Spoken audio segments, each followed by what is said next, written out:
Alors, la loi des exposants.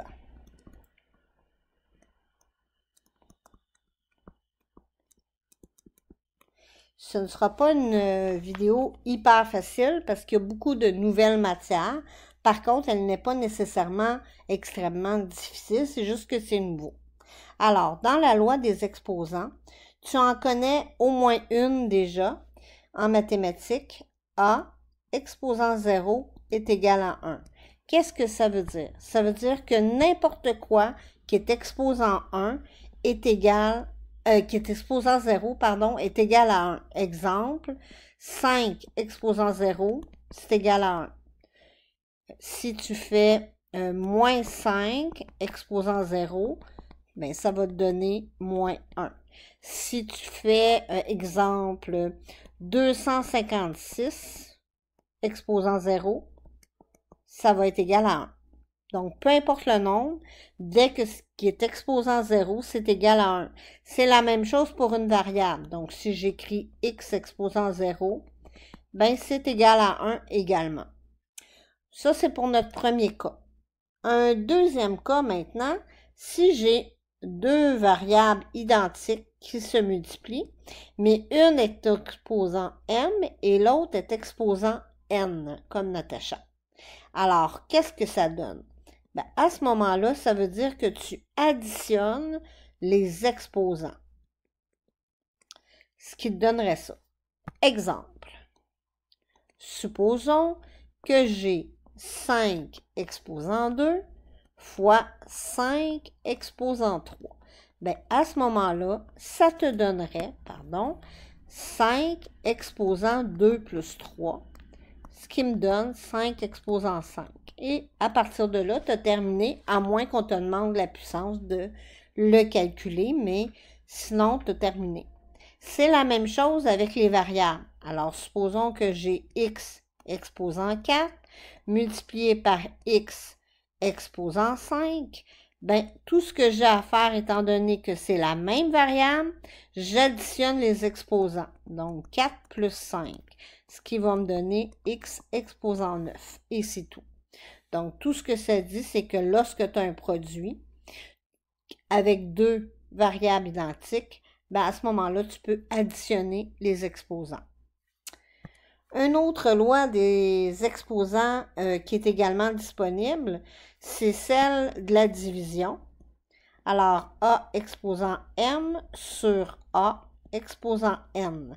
Bien, on se rappelle que la petite barre ici, ça veut dire diviser, ce qui veut dire que ça va être égal à A exposant M moins N.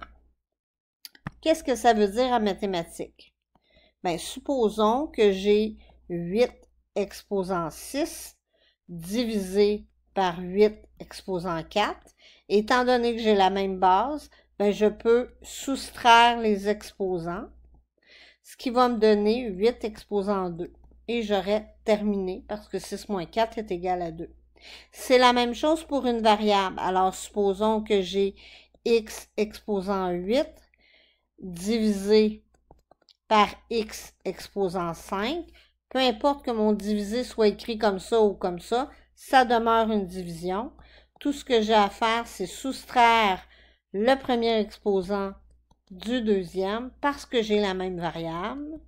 Et ça me donne 8 moins 5, x exposant 3 et j'ai terminé. Une autre loi des exposants dit que si tu as un exposant négatif, alors, à ce moment-là, tu peux placer au numérateur le nombre 1 et la variable avec un exposant positif au dénominateur. Qu'est-ce que ça veut dire? Exemple. Supposons que j'écris 3 exposant moins 2. Ben, étant donné que mon exposant est négatif, je pourrais écrire mon nombre de cette façon. 1 au numérateur, 3 au dénominateur et placer un exposant 2. Alors, là, on va utiliser la calculatrice pour s'assurer qu'on a bien raison. Alors, 3 exposant moins 2. 3 exposant moins 2 égale 0,11111. Donc ça,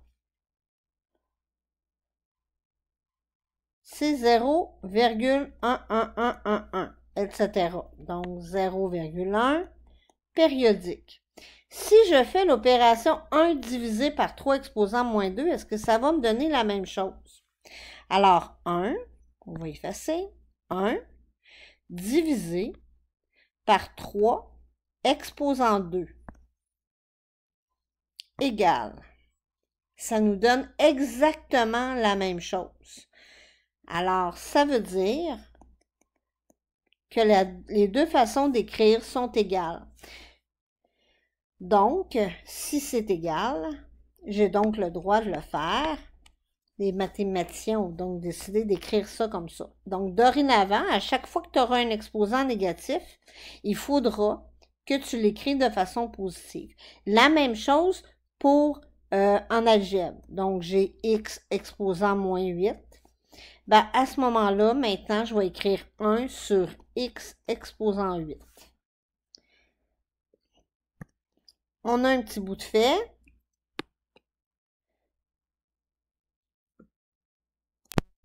Continuons avec d'autres lois des exposants. Donc, si j'ai un exposant, donc une variable avec l'exposant m, et tout ça exposant n.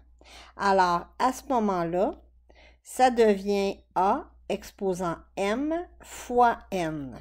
Donc, a exposant mn, parce qu'étant donné que c'est une multiplication, on n'est pas obligé de mettre le point entre deux variables. Exemple mathématique pour expliquer ceci.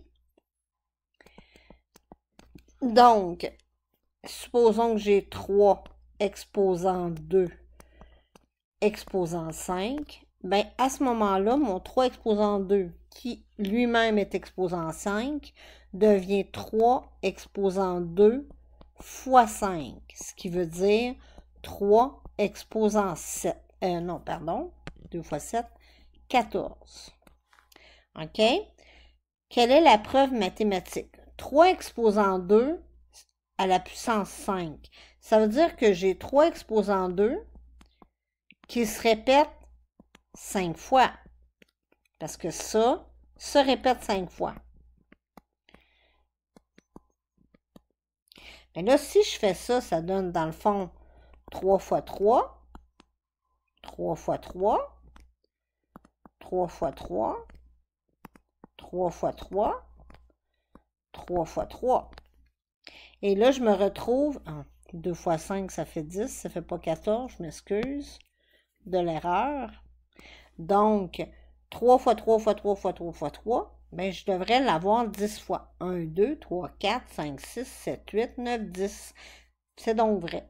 Donc, les mathématiciens, ils n'étaient pas complètement dans l'une quand ils ont fait ça. C'est la même chose si j'avais une variable. Donc, si j'ai x exposant 4, qui elle-même a une parenthèse qui est exposant 2, bien, à ce moment-là, ça devient x exposant 4 fois 2, qui devient x exposant 8. Si on revient encore avec une nouvelle, ben, elle n'est pas bien différente, vous allez voir. A sur B, exposant m. Mais ça veut dire que l'exposant, il est pour les deux variables. Ça veut dire A exposant m sur B exposant n. Ce qui est logique puisque c'est toute la parenthèse qui est exposant m. Qu'est-ce que ça veut dire en mathématiques? Exemple, ben si j'écris 8 exposant 8 tiers exposant 3, ben à ce moment-là, 8 exposant 3 sur 3 exposant 3, c'est la même chose. Et c'est ça s'arrête là. OK? La même chose si j'ai x exposant 4, non, x sur 2 exemple, exposant 4. Ça serait plus logique. Ben, à ce moment-là, c'est x exposant 4 sur 2 exposant 4. Et finalement, bien sûr, c'est quand b est différent de 0, hein, parce qu'ici, le b est au dénominateur, donc il faut qu'il soit différent de 0, parce qu'on n'a pas le droit de diviser par 0. OK. Ensuite, si j'ai par contre 3 variables à l'intérieur de ma parenthèse, A, B, C, exemple, ça pourrait être juste AB, exposant M, ben à ce moment-là, ça veut dire que le A est exposant M, le B est exposant M et le C est exposant M. Un peu comme la division. C'est normal. Alors, exemple, mathématique, si j'ai X, Y, Z exposant 2, ben ça veut dire que X est exposant 2, Y est exposant 2 et Z est exposant 2, simplement. Et c'est tout pour la loi des exposants. Je te l'avais dit que c'était un peu ardu comme vidéo. Là, tu vas avoir des exercices à faire sur la loi des exposants. Ça, c'est quelque chose que tu vas utiliser beaucoup en algèbre, mais bien entendu, si tu utilises un métier qui est plus en lien avec autre chose que l'algèbre, ben c'est sûr que tu n'auras peut-être pas besoin de ça. Par contre, si tu fais ton 4 ton secondaire 5 en maths et ton 3, ben, tu vas en avoir besoin. C'était tout.